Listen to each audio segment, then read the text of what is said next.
Welcome to the Wellness Lab Digest. I'm Vince. And I'm Haze. We distill life-changing insights from top wellness experts into bite-sized, science-backed episodes that fit your real life. If you're into quick, practical tools for better health, hit that subscribe button now and turn on notifications. You won't want to miss what's coming next. And don't forget to check the description below for links to our trusted sponsors and ways you can support the show. Now, let's feed your mind and fuel your day. Here's a shocking statistic that caught my attention. In just 5 years, from 2010 to 2015, we completely transformed how an entire generation experiences childhood. Before 2010, kids mostly had basic flip phones. By 2015, they were spending up to 15 hours a day on smartphones. That's such a dramatic shift in such a short time. What exactly happened during those critical years? Well, social psychologist Jonathan Haidt calls it the great rewiring of childhood. His research shows this fascinating but troubling pattern.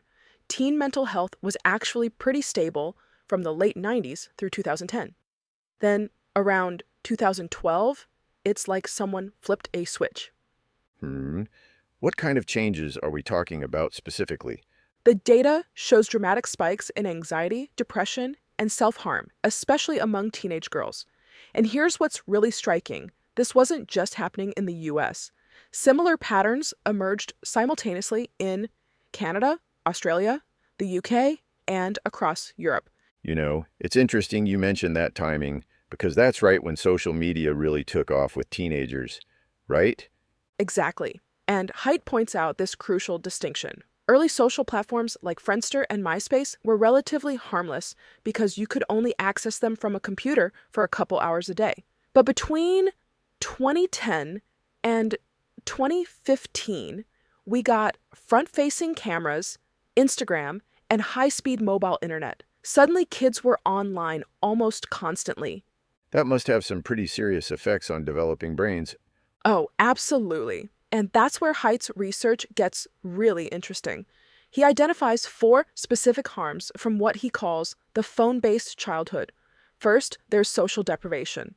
Before smartphones, teenagers spent over 2 hours a day hanging out with friends in person. Now that time is spent alone, scrolling. But aren't they still connecting with hundreds of people online? That's the thing.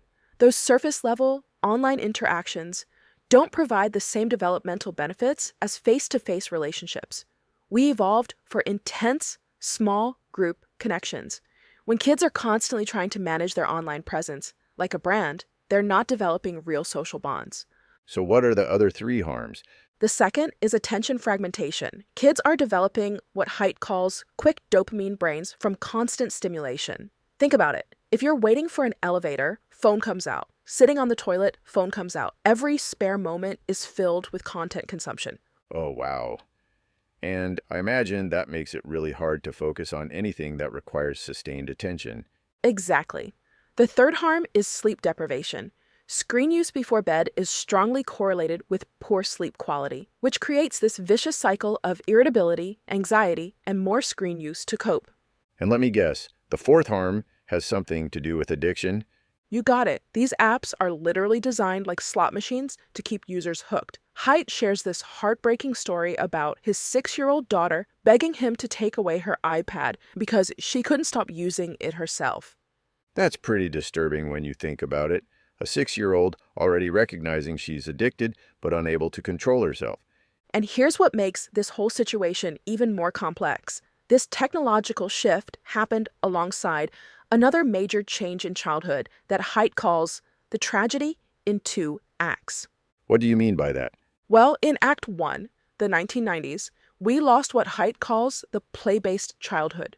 Kids used to play outside unsupervised, ride bikes, explore their neighborhoods. But then highly publicized child abductions led to this culture of fear. Oh, right. I remember seeing all those missing children on milk cartons. Exactly.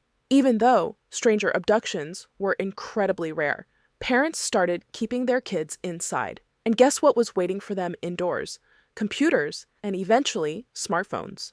So what can parents actually do about all this? It seems impossible to completely shield kids from technology nowadays. Well, Haidt suggests 4 key guidelines. No smartphones until at least age 14, No social media until 16, phone-free schools, and more independence and free play in the real world. Those sound like great guidelines in theory, but I can already hear kids saying, but everyone else has a phone. That's why experts like Jill Murphy from Common Sense Media emphasize having ongoing conversations with kids about technology from an early age. She suggests treating digital safety like other safety rules. Just like we teach kids how to cross the street, we need to teach them how to navigate the digital world.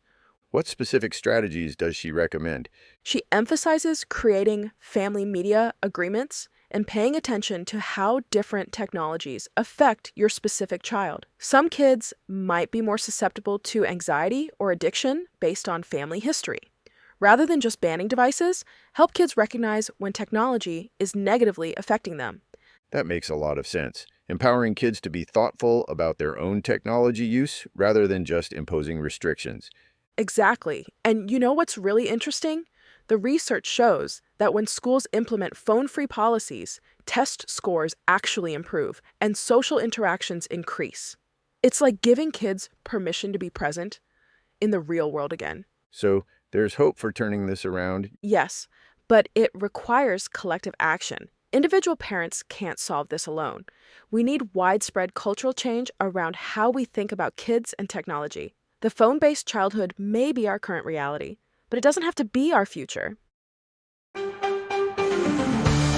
Thanks for tuning in to the Wellness Lab Digest. If this episode helped you, here are 3 quick ways to support the show. 1. Subscribe to stay updated with fresh, body-loving wellness insights. 2. Share this episode with a friend who needs this today. 3. Comment below and tell us what topics you'd love to hear next. Want to do even more? Check the video description for ways to support the show. Stay curious, stay well, and we'll see you in the next episode.